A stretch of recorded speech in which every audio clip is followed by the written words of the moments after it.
video is about set operations, built-in functions and methods, and frozen set. Earlier we discussed about Python sets, its features, how to create set. Now in this video we are going to start from removing set elements from set. Pop method. This method is generally used to actually pop an element from the set, and whatever element that is popped, it displays that as an output, and that is being removed from the set. For example, if we just write down, and I just run this line of code and check the output. You see it has 3 4 5 6 7 8 9 A and B. Okay, and I pop an element, it pops 3 out, and when I run this again, so it has 4 5 6 7 8 9 A and B. Remove method, and there is also discard method. The difference between these two methods is discard if there is an element that we want to discard from the set, and that element is not part of the set, it won't give an error. However, if in case of remove, it will give an error. For example, we know that 3 is not part of the set anymore, and if I pass on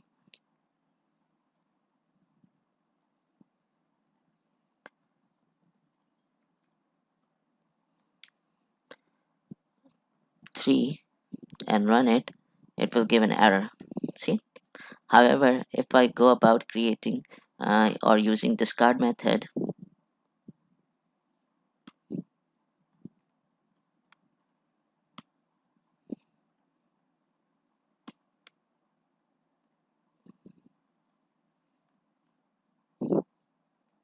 and pass on 3 from it, it won't give an error.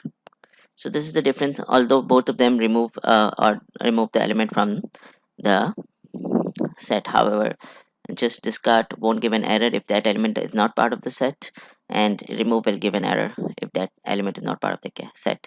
The clear method would remove all the elements from that set. So uh, let's try this out.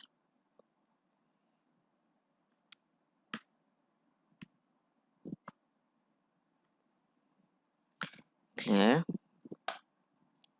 and it will clear all the elements. So, and we also print my set.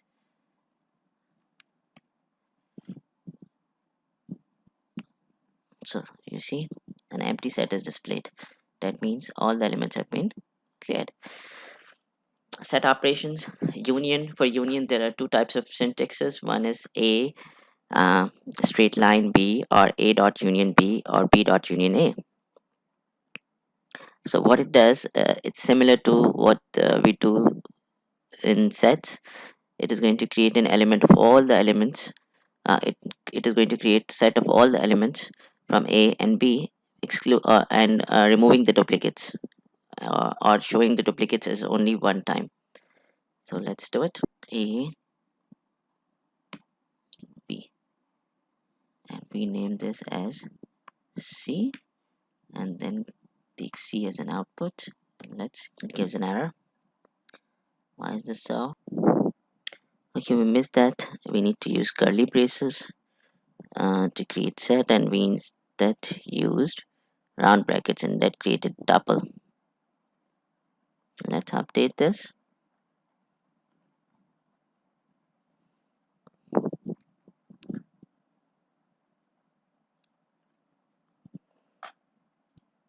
And see, so that has created the union of all the elements of A and B.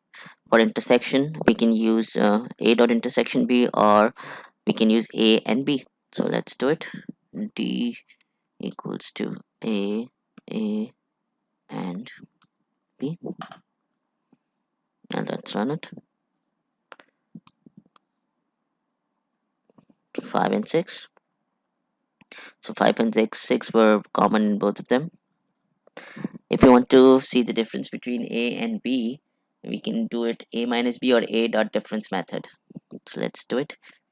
E equals to A minus B, and then let's print E. So 6 was common, So 6 was subtracted, and all the remaining elements of P are now there.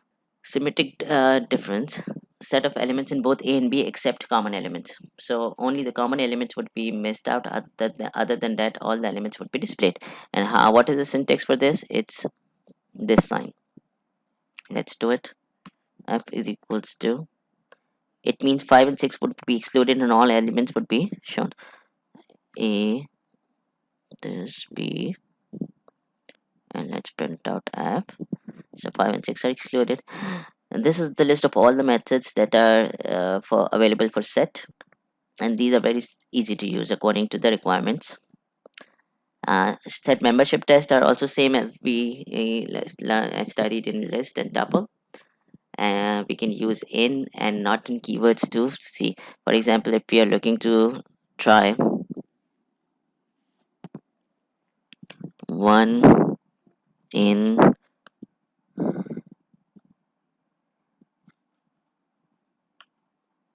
A, false. One is not the element in A. See, 10, 9, 8, 7, 6, 5.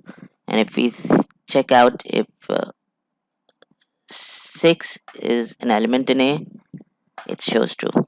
And not in can also be used similarly. 1 not in A, so it would give out true, and 6 not in A would give out false.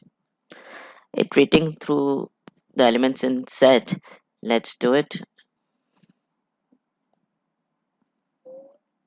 We made a syntax error.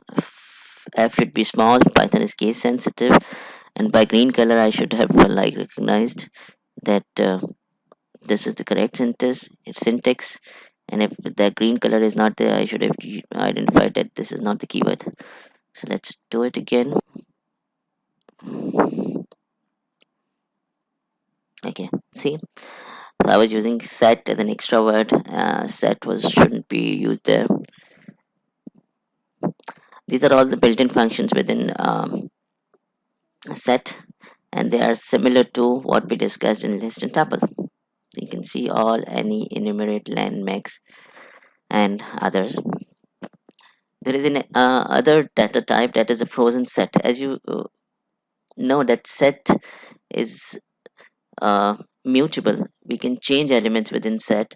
However, if we want to use set as the key in dictionary, we can create frozen set. In frozen set, it is immutable. The elements one assigned in frozen set cannot be changed. And how we can create this frozen set? We can use this frozen set function to create the frozen set. And see, when I created this and printed it out, it shows me this output. And when I check the type A, and it printed out frozen set. I hope now you have a good understanding of sets in Python. In our next video, we'll be probably discussing dictionary. Don't forget to leave your feedback and like and subscribe to our video channel for keeping in touch. Thank you.